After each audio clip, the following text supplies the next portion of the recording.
નમસ્કાર મિત્રો, હું છું ભરત ચિસાવડા અને આપ જોઈ રહ્યા છો ભરત ચિસાવડા ખોડલ ફાર્મ. મિત્રો, હવે જે આપણે અગાઉના વિડીયોની અંદર જે કંઈ વરસાદ વિશેની અપડેટ આપેલી હતી તે પ્રમાણે આજે 31 તારીખ એટલે કે વહેલી સવારના વરસાદની શરૂઆત થઈ ગઈ છે સૌરાષ્ટ્રની અંદર. એટલે કે જૂનાગઢ, માણાવદર એવા ઘણા એવા વિસ્તારોની અંદર નોર્મલ ચાટાસૂટી જેવું જોવા મળ્યું છે.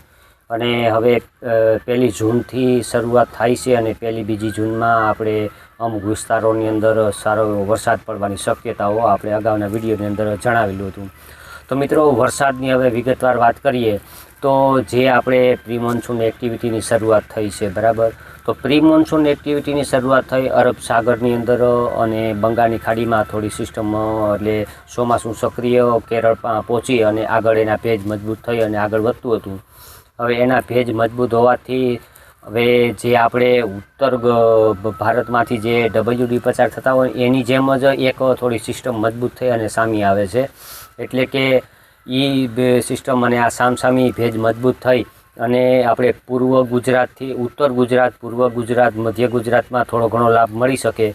તે સિવાય દક્ષિણ ગુજરાતની અંદર એ સીધા પટ્ટાની અંદર વરસાદ 2 થી 4 દિવસ એટલે કે 1 જૂન, 2 જૂન અને 3-4 જૂન સુધી વરસાદ પડવાની શક્યતાઓ છે. એટલે આપણે વાત કરીએ તો કે લોટરી ચાન્સ, બરાબર. એટલે આમાં અમુક જે આપણે શ્રાવણ મહિનાની અંદર હરોળા પડતા હોય અથવા તો ક્યાંય ભારે રેડું પડી જાય એની જેમ અત્યારે પ્રી મોન્સૂન એક્ટિવિટી, થનસ્ટોમ એક્ટિવિટી, ઉકળાટ અને ભેજ થોડો મજબૂત હોય એટલે થોડો ઉકળાટ પણ થતો હોય છે. અને પવન સાથે જેમ આપણે તોફાની વરસાદ ભાદરવા મહિનાનો આવતો હોય એ રીતના પ્રી મોન્સૂન એક્ટિવિટીના વરસાદો જોવા મળતા હોય છે. એટલે કે જ્યાં થોડોક ભેજ મજબૂત થાય, ઉકળાટ ને ટેમ્પરેચર થોડું વધારે હોય એટલે થોડો ઘણો વરસાદ એ ઇલાકાની અંદર પડી જતો હોય. તો જે આપણે પશ્ચિમ સૌરાષ્ટ્રથી માંડી અને દક્ષિણ સૌરાષ્ટ્રના કાંઠાળા વિસ્તારોની અંદર વાત કરીએ તો કે જે આપણે કાંઠાળા વિસ્તારો હોય એના તાલુકાઓની જે નજીક કાંઠાળો વિસ્તાર લાગુ પડતો હોય એ તાલુકા બાદ અડધા તાલુકામાં વરસાદ લાગુ પડતો હોય છે. અને એ જે આપણે વાત કરીએ કે પશ્ચિમ સૌરાષ્ટ્ર અને દક્ષિણ સૌરાષ્ટ્રના કાંઠાળા વિસ્તારોની અંદર કેવો વરસાદ, તો કે એમાં નોર્મલ સાટાસૂટી ઇંચની અંદર અડધો ઇંચ જેવો વરસાદ પડી શકે. અને તે સિવાય જે આપણે દક્ષિણ ગુજરાતની વાત કરીએ તો દક્ષિણ ગુજરાતની અંદર થોડું વરસાદનું પ્રમાણ થોડું વધારે રહી શકે. સુરત, વલસાડ, વાપી, નવસારી એવા જે વિસ્તારોની અંદર. પછી ભાવનગર અને અમરેલીના જે ભાગ આવે છે તેની વાત કરીએ તો તેના જે દક્ષિણના ભાગો છે, જે આપણે દરિયાકાંઠાના ભાગ, તેની અંદર થોડું વરસાદનું પ્રમાણ વધારે રહી શકે. અને બીજા ભાગમાં કંઈ નોર્મલ સાટાસૂટી થાય અને એકલ દોકલ જગ્યાએ થોડો નોર્મલ સાટા ખરે તો વાત અલગ છે. અને મધ્ય ગુજરાતની વાત કરીએ તો મધ્ય ગુજરાતની અંદર કોઈ ખાસ વરસાદની શક્યતાઓ નથી. અને પૂર્વ ગુજરાતની અંદર અને ઉત્તર ગુજરાતની અંદર એ વિસ્તારોની અંદર વરસાદનું પ્રમાણ 2 દિવસ વધારે રહી શકે. અને અમુક વિસ્તારોની અંદર એકલ દોકલ જગ્યાએ ક્યાંક તોફાની વરસાદ અને વધારે વરસાદ પણ હેવી વરસાદ પણ પડી શકે. અને પવન અને વરસાદનું પ્રમાણ પણ વધારે રહી શકે. એટલે લગબાઈ સાંજ એમાં વાત કરીએ તો મિત્રો, જે આપણે 15 જૂને ચોમાસું આપણે ગુજરાતની અંદર એન્ટર થતું હોય છે.